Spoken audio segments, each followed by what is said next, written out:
Hello, welcome to the ElectricmotorGP. Hi, my name is Nee, and today I'm in a place of Zen. I'm borrowing the Mrs. Zen area to do this video. I think this one's one of those ones that I wanted to do, but more importantly, I've been very grateful for you guys. I've had the opportunity to do this over a 6 month period and to have 25,000 subscribers on my channel, to have over 120,000 views, over 2,000 hours watched, and all I can say is thank you guys. So for the 25,000 subscribers, thank you. I'm going to ask a favor of you guys who are here. I'd like you to come back more often. I want to try and give a more suitable schedule to you guys, trying to do 3 to 4 videos a week. Videos will be dropping Mondays, Wednesdays, Thursdays, and possibly Saturdays if we're going to do a fourth. I will try to keep to that schedule. I will also try in the next 6 months to try and get myself interacting with other people in this space, and probably try and get a weekly type podcast type scenario going. Lots of plans that I've got ahead of you, ahead to go ahead for the next 6 months. I will also try to do a little bit more of the comparison videos because I think you guys really enjoyed that. So that's the first half of this. The second half of this video is for me to talk to you about my cars that I've driven over the last 6 months and the ones I've enjoyed the most. Now, there's some cars that should make this list, and there's some cars that will not make this list. And the reason why they haven't made this list is purely the fact that A, they don't fit a certain criteria, and B, I haven't had the opportunity to extensively drive them. So one of the cars that will not make this list is the Zeekr 7X. Now, the reason why I will say the Zeekr 7X doesn't make this list is simply because there's not been enough of a test drive outside of China. It has been launched in specific places. I have seen it in Sydney. I have seen it in Bangkok. I know the test drives happened in Europe. And while I've seen all of this, Zeekr has not done enough to get the Australian mob access to the cars. There was a lady I spoke to in Sydney, and she said, yeah, we were looking to build, make sure that we have got to build a good build quality. Most of the cars we built from China were left-hand drives, and for this market, it needs to be right-hand drive. And I do recognize that, but I do think there's a little bit more of a collaborative effort that needs to be required for the right-hand drive market as well, which I haven't found just yet. But that's not the only reason why it doesn't make the list. The reason why it doesn't make the list is because I haven't had the opportunity to test drive it. I'm hopeful before December that I will go to China again, and I might be able to go to the Zeekr factory and see if I can explore it and do test drives in China before December. Watch this space and see how we go. Now, I'm going to give you a list of about 5 to 6 cars that really, really impacted me, and they've had different reasons why they're on my list. And I'm not going to be dishonest in saying this list is anything but emotional. This list are cars that have had an impact on me from an emotional perspective, from a journey perspective over the last 6 months, trying to get me to where I'm at now. Now, each of these cars also happens to be cars that I've really enjoyed driving as well. And I've got my iPad just sat beside me, and I'll go through the specs of these cars after I tell you what my choices are. Now, I'm going to be honest with you. My choices will probably not 100% reflect what the end of the year awards are going to look like, but they will have an impact on it. Why? Because the end of the year awards will be objective. They will look at specific things like range, affordability. They will look at the charging architecture. They will look at the value for money. They will look at the battery. They'll look at the battery size. They will look at all these specific things, and each of the segments I've mentioned, each car will get a point. They will also look about how many markets these cars are also found. So if a car is sold predominantly only in China, it will not make the end of the year awards because it needs to be sold in at least 2 or 3 markets for us to be able to put it on that. But that does not apply to this particular one. This particular list is emotional, and I'm not going to lie about the fact they're emotional. And you can disagree with me, and I'm happy for you to have your comments in the end. But all the cars that make my list happen to be cars that I believe that you're going to have respect for. I believe they will have a bit of resonance to you as well. And I believe if they're not class leading in their segment, they do represent the top tier of that segment as well. So the first car that has to make this list is the BYD Sealion 7. The reason why the BYD Sealion 7 makes the list, I'll explain to you. So sometime in October, November last year, I was thinking I needed to get something that was a little bit more affordable or a little bit more sensible in terms of consumption of power, in terms of drivability, in terms of usefulness for me. And I wanted the Seal U. I'd done my research to a certain extent. I thought the Seal U was a right mix for me. I wouldn't get range anxiety with it because it had a decent battery size. It was a proper SUV, not a coupe SUV. And I was desperate to find this car. And when I went to the store, what I found was the Sealion 6, which is the Seal U DMI in some other markets. But for Australia, it was classed as the Sealion 6. I then found out that most of the people I was talking to didn't even know that the Seal U existed. And it was difficult for me to be able to get that information or be able to have that debate with them because they didn't know that it existed. In the end, I found out about the Sealion 7, and this was about October, November, and I was desperate to get more details about it, and I kept researching, looking about it, trying to find out. At one point, I even wanted to go to China to have a look at it. And someone talked me into going to the EV show in Sydney. And when I went to the EV show in Sydney, I was able to find out about multiple different cars, and the next 2 cars on my list happened to be cars that I interacted with while I was in Sydney. The second car I interacted with while I was in Sydney was the MG Cyberstar. Now, the MG Cyberstar is not a family car, and I was looking for a car that would be appropriate for a family, one I could put kids in, I could put my family in, I could move about, but I also wanted it to have a good performance and I wanted to have a good ride, good handling, which is one of the problems I have with the Sealion 6. It felt a bit wafty when you were driving it. It was very willowy in corners, and the acceleration was good, but not mind-blowing good. So getting into the MG Cyberstar, I didn't get to drive it. I met one of the product managers from MG, and he talked me through the car, let me know the background, the history, why MG made the car.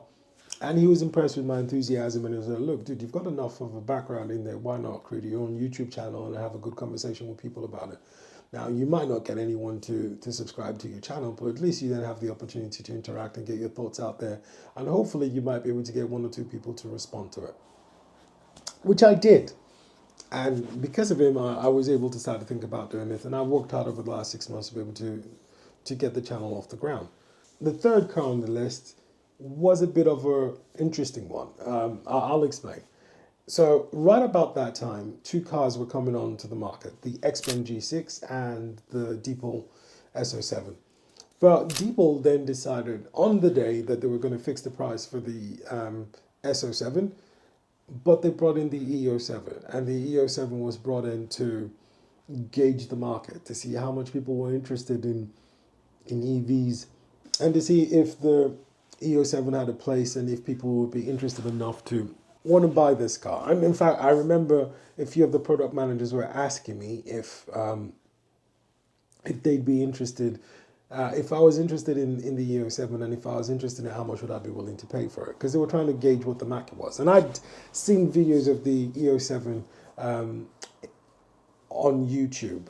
It was in China is known as the Chang'an something E07, not Deepal. Deepal is the international trading name that they're using for it. I went to the Zeekr stand. and it kind of gave me a little bit of a vibe. And this is something that Zeekr will probably need to do over time. You might have a good product, but if you don't have the people in the stores, the people that are interacting with people, having a good personality, willing to interact with people, you might find that no matter how good your product is, people will step aside from it. But it didn't put me off. They had a good product, and I thought, you know what, I'd find out a little bit more about it. The product managers of the XPeng G6, and it was a completely different environment.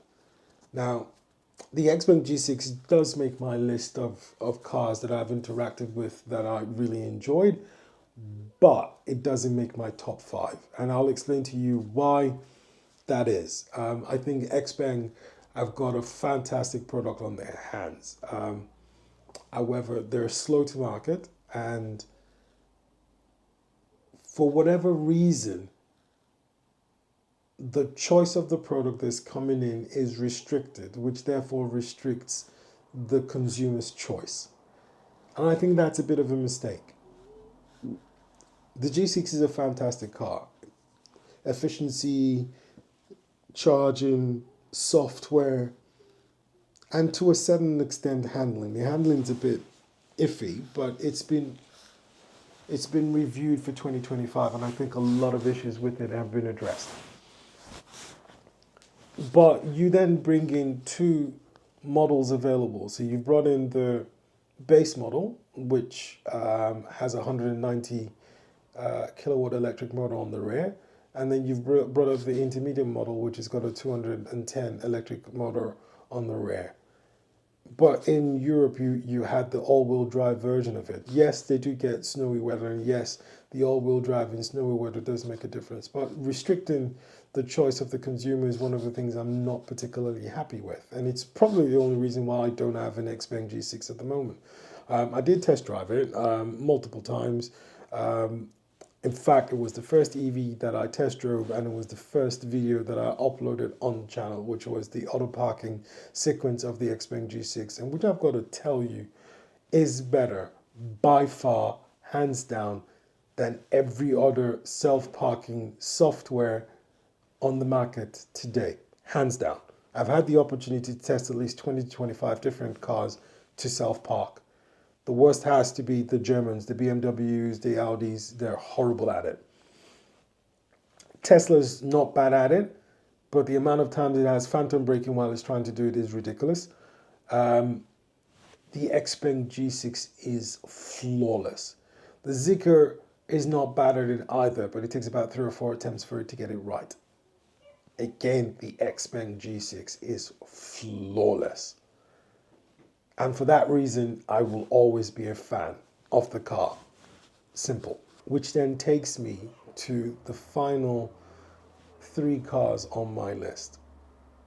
The MG IM6, also known as the LS6. This is a car that is grossly underrated. I said that 3 times for emphasis because it's true.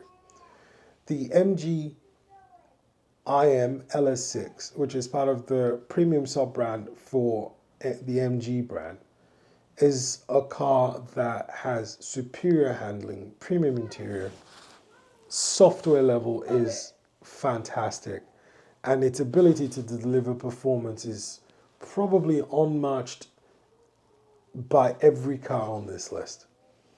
I will give you 4 specs off the top of my head that has stayed with me ever since I test drove this car. This car's got 787 horsepower, it's 500 and something kilowatts, I think 570 kilowatts. It's got 800 Newton meters of torque, accelerates 0 to 100 in 3.49 seconds. It's got a 100 kilowatt hour battery. It's got 800 volt architecture and can charge at peak charging of 396. The fact that I could tell you off the top of my head all these numbers just tells you how impressed I was with this car, period.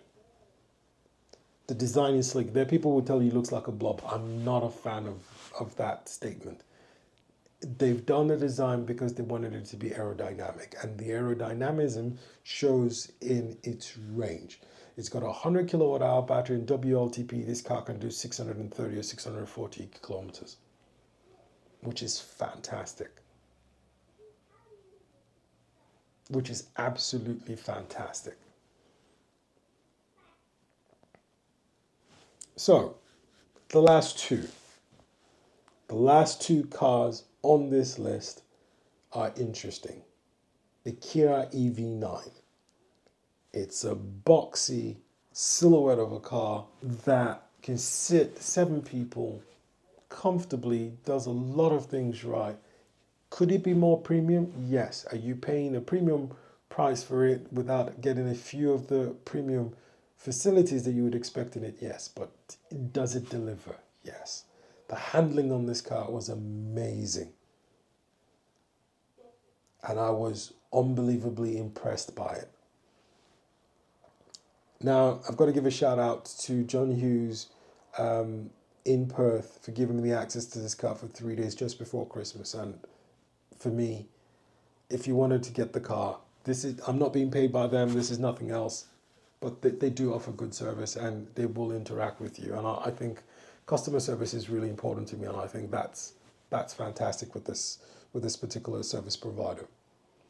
The last car on this list, most of you that follow the channel will wonder why it's on my list at all. But even though I did say I couldn't recommend this car, I never for once said it wasn't a fantastic car. Please don't misconstrue my disappointment in the price point of the Polestar for my being dismissive of the capacity and attributes of the car. The Polestar 3 is a fantastic car. 111 kilowatt hour battery, 380 kilowatts. Again, off the top of my head. 380 kilowatt hour electric motor, dual motor, advanced driving technology, lane changing, lane centering, self-parking. The car does a lot. Self-parking with the Polestar requires software updates. It's not as good as everything else, but it does a lot very, very well.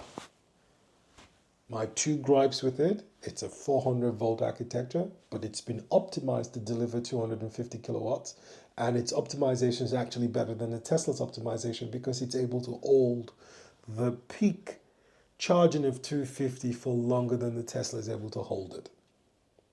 My second problem with it is the price. The car top spec is $170,000 Australian. That's all it is. And that's the only reason why I couldn't recommend it, because I knew for that price point, you could get a whole lot more car. Okay, look, bear with me. I did this on the video for it, and I'm only using this to put things into perspective. And if I can put this into perspective for you, you can get where I'm coming from. Okay, we're ready? $177,000. Drive away the Volvo EX90. It's $135,000. You still have $42,000 to play away with. Guess what you can buy for $42,000? The Geely EX5. And the Geely EX5 should make this list. It just doesn't by a close margin. It's one of my favorite cars for 2025. Absolutely. The Geely EX5 is one of my absolute favorite cars for 2025. Absolutely. So I've just given you a premium car, which, by the way, won Car of the Year. That's the Volvo EX90. Won Luxury SUV of the Year. With probably the most value-added car, or however, the car that provides you the most value, the EX90, the Geely EX5. The Geely EX5 provides the best value for money, period. So yeah, I should add it to the list because it does. It does absolutely. So, and that was the only problem I had with the Polestar. Everything else about the car makes the absolute sense. So the final car, which is now when I'm thinking about it, is the Geely X5. I drove the car. I drove it multiple times in the last 6 weeks. I drove it in Bangkok around a test drive center. I drove it in Perth. I drove it in Jakarta. Each time I drove it, I was impressed with it. Each time I drove it, I was impressed with it. So those are my list. Now, I'm going to summarize the list again, and then I'm going to go through a quick table that I've prepared for you so that we can go through this specific cars. Okay, so the summary of the cars are Sealion 7, Zeekr 7X, Deepal E07, IM6, Kia AV9, Geely EX5, Polestar 3, XPeng G6. Yeah. So the next part of this video, which I'm going to go through, is to go through the comparative analysis of these cars. So hang on and get ready. I'm going to get out my iPad. Okay, so I don't know why I always want to start with charging. There are other things you should start with. Okay, fine. Let's not start with charging. Let's talk about the architecture. The IM6 tops out the best architecture on all the cars I've mentioned because it's got a 900 volts architecture on the flat chip, which is what is coming to Australia anyways. It's capable of 396 kilowatts charging, which is probably the best one of all the cars in here. The Cyberstar is probably one of the worst with 144. The BYD Sealion 6 for Australia is 150. However, if you're in Europe and you get the 91 kilowatt, you get 230 on that one.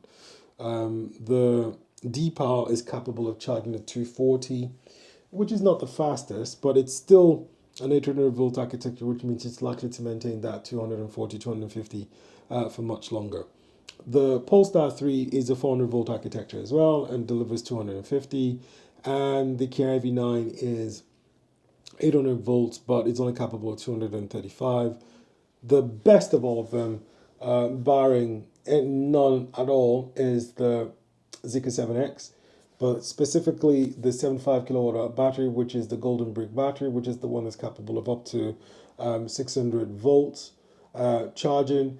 But on average, you get 400 to 470, 475, which means you can get peak charging in the right optimum conditions, 10 to 80% in 9.5 minutes. But on a regular 250, 350 charger, it will take you 13 minutes, which is 5C, which is the same thing the new XPeng G6 is capable of doing.